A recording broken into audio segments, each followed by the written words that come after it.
Personne sur le célèbre Remblai et pourtant en 3 semaines à La Baule, la population a gonflé de 20 000 habitants.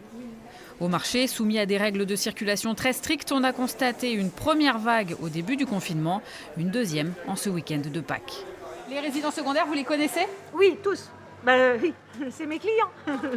Donc on les accueille très gentiment. Comme je dis, heureusement qu'ils sont là.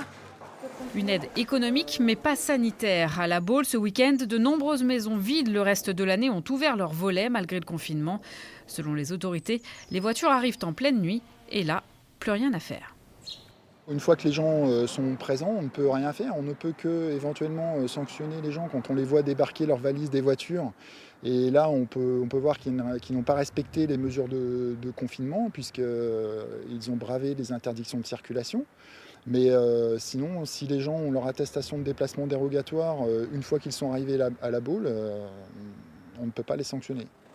Si les verbalisations, les rappels à l'ordre augmentent, c'est pour des déplacements interdits ou le non-respect des mesures de distanciation.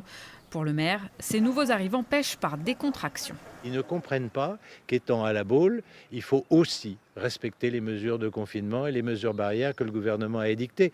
Ça commence à aller mieux en France. Alors, bon sang, un peu de courage, un peu de volonté, même s'il fait beau, même si c'est Pâques et même si, dans le fond, à La Baule, on n'est pas si mal.